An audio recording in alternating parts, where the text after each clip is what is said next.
Hi everyone, this is the first time we are trying this way. My name's Heidi. I'm Holly. And the purpose of this video is to give you a little information before day one. And then our second part of our orientation will be in person, and we'd love you to come with any questions you have.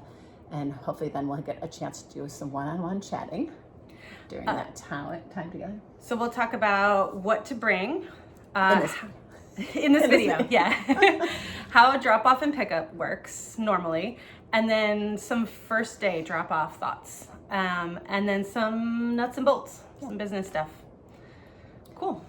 Yeah, so in terms of what to bring, we will also have this outlined and send this along with you, like a little handout that we have. So this will be written down for you. We'll link it.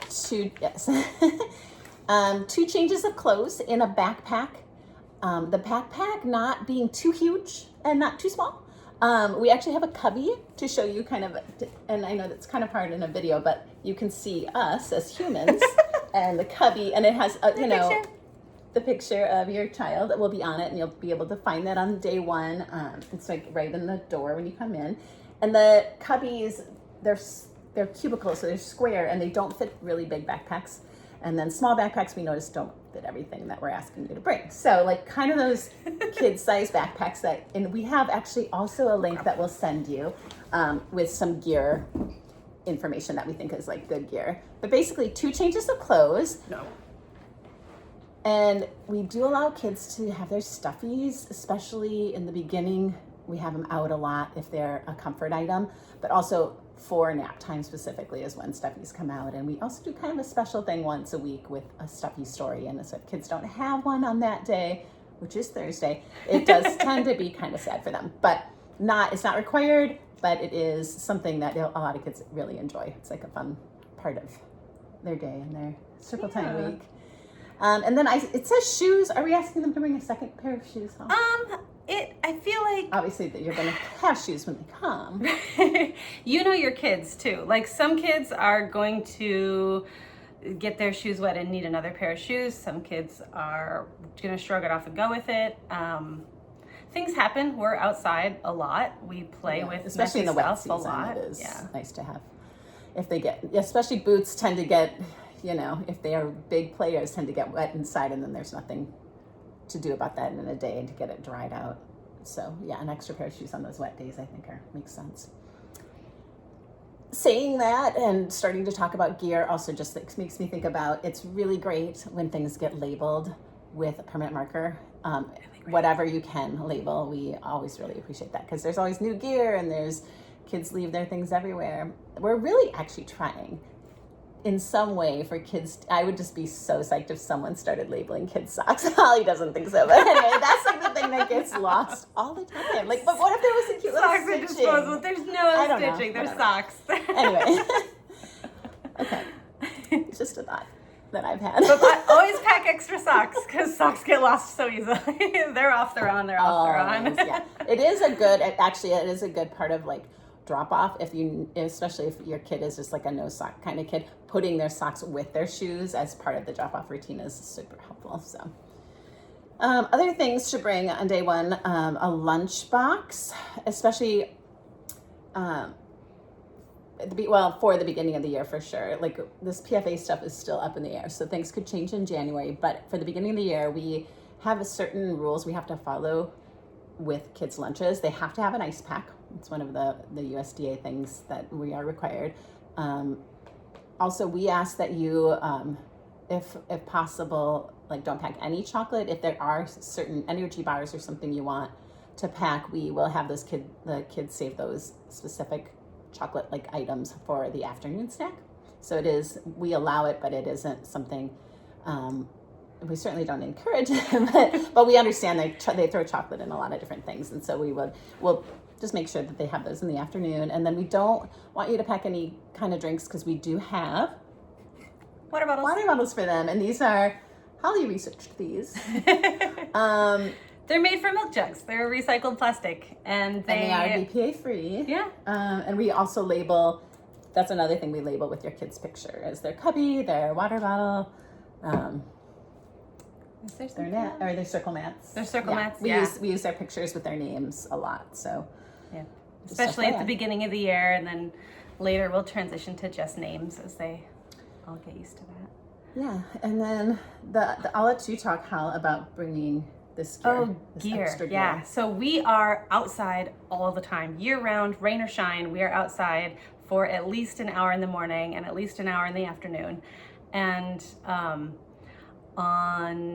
mean, it's Portland, right? So it's pretty wet for a whole bunch of the year. And so we encourage kids to bring rain gear. For some kids, that's a rain jacket and rain pants or a rain suit. Labeled. Ideally. We have extras. We have tons of extras if it's ever needed. But and again, we'll as the rainy season gets closer, there'll be a lot more communication too about what's working and what isn't. Like some kids will go through, just soak a rain suit and everything under it in the first, and then they'll need another set in the afternoon. Some kids not so much. Like so we'll figure out the rhythm for your kiddo. But at least one set of rain gear is a good thing to bring for day one. Well, not even day one, because September's not going to be, but just that'll be something we'll need at some point. Some gear. Yeah. And if you want any recommendations on brands, we've been doing this for a long time, and we will send. I actually just made myself a note. We will send. We have a document. I'm pretty sure that we have like some lunch and gear. Lunch favorites, gear favorites. Yeah, we'll send that Some out. of it's just brands or just styles that we found works well for the 3 to 5, because we also, we are very inspired by Montessori and child capability and child independence, and really just enabling them to take care of themselves where they can, and how empowering that can be. So a lot of times the stuff we send them with has a lot to do with that. So when you're, that's something you can be mindful of too with their lunches. Like we're not unpacking their lunches for them. They're unpacking their lunches, and we can help, but there's 16 of them. So containers that they can open. Do on their own is, is wonderful. What else with lunches? We're not heating stuff up. So if you need to pack warm things like leftovers, whatever, they make those little thermal thermoses. Mm-hmm. Yeah, we do have silverware here if they need. It will probably go home. There tends to be a little bit of a rotation there. Just send them back when it gets home. And yours, if you do send someone, end up staying here. That's why we encourage you to just skip the silverware, and we'll make sure they have something they need or whatever they need. Okay. Yeah, I think that's the bring section. Backpack, lunchbox, whatever gear they need for outside play. Boom. And again, we'll have this listed for you, and that will attach. This is a great size for a stuffy, by the way. This is a hard size for a stuffy, and this is a hard size for a stuffy. If the stuffies are too big, cool. they don't fit in the cubbies. And if they're too small, they disappear. Tend to get lost. Yeah. Okay. Some people, a lot of kids actually have a school stuffy that just lives here, and it just lives in their cubby, and it stays here, and it doesn't go home. Easy. Mm-hmm. Yeah. Some kids like to choose their stuffy in the morning. It's part of their going to school routine, stuffy of the day. Yeah. Whatever works. It's fun. It's supposed to be fun. This next part is about drop-off. And of course, the first days of drop-off are the trickiest. So we'll... The dog just barked. We can't talk about the dog yet. That's not till nuts and bolts. That's later in the video. We have a dog. Later we're going to talk about that. We're just mentioning I have a dog. Anyway, so I will talk about drop-off. Then I've got my dog in, and then Holly's going to talk about So for drop-off, school is open at 8:30, but you are welcome to come a few minutes before that. We have a pretty big porch, and sometimes the parents are kind of in a rush in the mornings. They come, a couple of minutes early, and the door doesn't open until 8:30, and everyone kind of just knows that. So when you get inside, there is going to be a sign-in sheet. Holly will, and it'll be right when you come inside. You need to put your kid's full, oops, she's moving so quick, I can't get to it. Your job is your children's full name on their own line, and then what time they got here. You don't need to sign your name at all. And then when you pick up, you just sign the time out. And we use this section, and actually you can use this section too, It's just to send notes back and forth to each other. So like I think on the last day that we just flipped, someone had written who was picking up because it was different than normal. Like, so it was a grandparent pickup, or like if there's an appointment, this is a great place for that. We're picking up at 3 today for a dentist appointment or whatever it is. Like, ideally tell us Yeah, and write it down. both. And this does, I guess the notes section does tend to be more parents giving us information, but we might write something on here like we need more socks, or we need more extra pants, or whatever it is. So, and then on this little, there's also like a little column here that's we use as teachers. It's for what group your kiddo was in. So if you're curious, did they go to the park with this teacher or that teacher, or were they in a walk group? You can kind of look at that too if you're curious. And then our aim is, depending on how busy our day is, we may or may not get this filled in, but our aim is to kind of at least write a few things down that we did that day, so you could ask your kids about them, those projects or songs or whatever we might write down. I'm gonna let my dog in. She's gonna take over. About maybe first day routine, drop-off routines. It's hard. Recall's hard. What did you do at school today is hard when you're 3 years old. So this can help get the ball rolling, and like it gives you something to ask about. Like, oh, Goldilocks today, huh? What stuck out about that? Whatever. So that's kind of what that's for. The groups, that's because we'll split into, like, especially at outside time, we'll split into groups, and that's another thing you could ask your kiddo about, or just if you were curious about their day. So that's drop off. At pickup, aside from just writing the time, that's all the paperwork for pickup. Pickup is, we close promptly at 4:30. This is because it is a family home, and because Heidi's kids, they need to start their evening. We do close pretty strictly at 4:30. We encourage parents to arrive between 4:20 and 4:25, just because it does take a minute to pick up. Sometimes there's a transition out. Sometimes there's I want to show you this thing before we go. Sometimes teachers need to chat about something that happened that day that we think it would be important for parents to know. That's more than just a line on a sign-in sheet. Like, so it's good to leave a few minutes there. So when you're scheduling your pickup time routine, maybe like aim for 4:20, because at 4:30 it's like it is done. There is a late fee. There's a flat fee of $30 for late pickups, and that's anytime after 4:30. Early pickups happen, and late drop-offs, that's another little mini section. Things like appointments, things like, I don't know, taking off early to go camping, family plans, it happens, it's fine. There's a couple times that we'd ask you to avoid.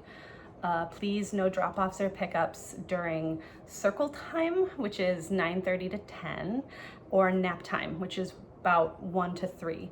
It's just really, really hard for us to accommodate that, like a pickup or a drop-off transition during those times. So if you can avoid those, that would be awesome, especially the nap one. Yeah, we have teacher breaks to get in, and obviously just the disruption during that time is hard for the kids. And then, but for I just want to note that my dog is not downstairs during the school day. Or barking normally. Today's a now weird day. I have to let her out. She really doesn't factor into school hardly at all. Heidi just brings her down halfway through the day to take her outside and then back upstairs. She mostly just stays upstairs in the family home, part of the home. What else? Drop-offs and pickups. For your regular drop-off time, it is really helpful if you aim to be here. I mean, 8:30 is when we open. You can drop them off whenever, but we have found that if you drop them off right before circle time at 9:30, it can be really hard for your kiddo because they don't have any time to play or, have some free choice time with their friends, say hi to everyone, get some energy out before circle time.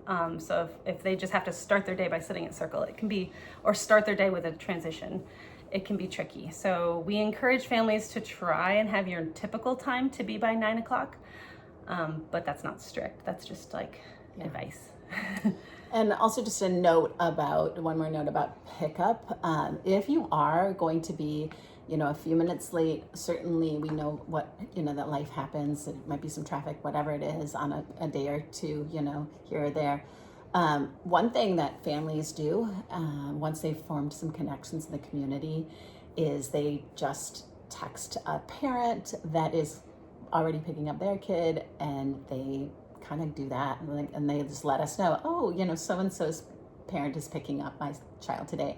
And then what happens kind of after hours then is that parent will go down. There's a swing on the corner that is like a community gathering place after school, and so that parent will go down with that extra child to the swing, and then within Creston Park is like a block away in Creston, too. and then within a few minutes the other parent shows up, and so that's like one thing to do if you find yourself in that position is once you form some connections with families, that's a nice. If you anticipate, like maybe you have a really tight schedule right there at the end of the day, maybe have a pickup buddy.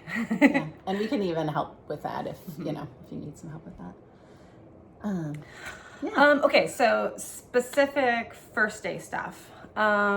First days can be emotional for the children. First days can be emotional for the parents. Yeah. And it's not a bad thing. It's just an adjustment to a new thing. Some things that we do to help with that is we make there's two documents that we'll make sure and get to you guys at orientation. One is a photo schedule. It's like you can go through the daily routine, and there's pictures of the different things that we do, so the kiddos can know a little bit more about what to expect prior to coming, so you can look at that together. Another thing is we'll have a contact sheet all done and set and ready for you, and it will have pictures of all the kids and the teachers with their names. So they'll have, when they see these kids and they're meeting each other for the first time, they'll have be like, oh, I saw them on the thing. That helps. It's often not. It's the fear of the unknown, right? It's the not knowing what to expect that makes a kid not feel all the way secure on the first day. So the sooner they know what to expect, the more confident and comfortable they'll be. And we can help them by, showing them ahead of time what's going to happen. Something you can do to help them feel, secure and confident and knowing what to expect is to have a drop-off plan, a drop-off routine that's your family's special little thing. Sometimes it's like 2 hugs and a kiss, or one family has like a little goodbye dance that they do. That's so cute. We have a big front window. We call it the goodbye window. I saw a new one the other day. It was monkey dance kiss. So they both went like this, and then they but if it's consistent and if it's the same, and the kiddo knows like, okay, this is what's going to happen at drop off, is we're going to do the things that we do. Oh, we didn't go over that. We're putting the backpack away, putting my shoes away, putting my lunchbox away, and then say goodbye. It can be tempting when, especially if your kiddo is having a hard time or a lot of anxiety around goodbyes, to want to stay and maybe play for a little while and go check out the school with them. And we encourage that at orientation, but for drop off, it doesn't really clearly communicate to them like what's happening. So having like a really consistent this, then this, then this, then this drop off that is not something that they're necessarily in charge of will help them adjust and know what to expect and feel more secure and comfortable and confident quicker, if that makes sense. Waiting for your kid to give you permission to go or to not be sad that you're going can often feel like pressure to them. That being said, tears are normal on the first day. It's that not knowing what to expect. And usually it's the transition itself. It's the saying goodbye that's hard. It's not the being here without you that's hard. So once we get to that part of the being here without you, it usually gets better pretty quickly. That being said, we're moms. We know how hard it is to be on the other side of a hard drop-off. We both do, actually. Our kids have had hard drop-offs. And we are happy to be here to support you guys too. We will, if it's a hard one, especially towards the beginning, we will be texting you pictures of them happy and playing as soon as they are, and communicating with you so that you can, go about your day too. And I know that's something that tends to come up at the in-person part too, where people just want to talk a little bit more about that, because then we can help you come up with a plan that makes sense, with our environment for like your goodbyes. We do have like a window that we encourage people to use as their goodbye window, so that parents are kind of one step out when the actual like physical wave And it's the fun happens. part. You're making faces at the window, but It you tends don't to then be. have the pressure of like having to let go. Yeah, Still hanging over your head. tends to work pretty well. But yeah, we've been teaching together for 15 years now. We've seen a lot of different goodbye routines. So if you need some ideas, let us know. Yeah. We've seen some real fun ones. Yeah, some work better than others. Yeah, I think that brings us to our last section, which is just nuts and bolts. And this will kind of go through somewhat quickly. And again, any questions that you have, write them down, bring them to the orientation. The first one is just tuition. We ask that tuition be paid. You'll get a FreshBooks invoice to your email that you've assigned for that. It'll come around the 20th. It's like an auto thing each month, and the due date on there is the 25th, and then the final due date is just like before the 1st, and on the 1st is when checks get deposited. So that's when we definitely need them by. But mostly people tend to just give me a stack of post-dated checks at the beginning of the year, and that way they don't have to remember each month, and I have a spot there that I keep those checks. Other people have done like a bill pay that it comes from the bank. It gets sent to me from the bank, but we are just doing checks still at this point. And then we're hoping to get everyone on our new sort of family group messaging system called Signal, which we will use for sort of last minute things like, hey, today is pajama day, or today's early dismissal, or something that you'll need to know kind of in a timely manner for the whole group. And so it's good to get everybody on that right away.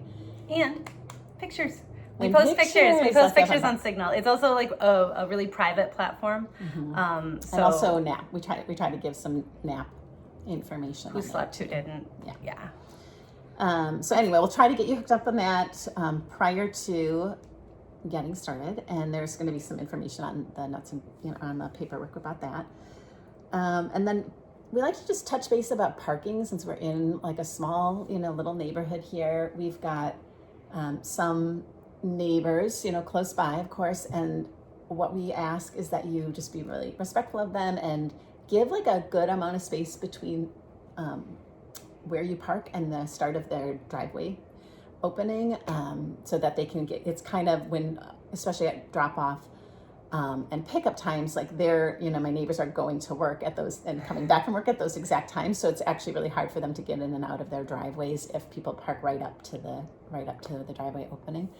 So, it might be that you have to park a little further away than you would have wanted, but like, just give them maybe 3 feet. I know it's a lot, but It's only really been an issue in the past with the houses directly next to us. So it's also, if you just want to avoid them, that works too.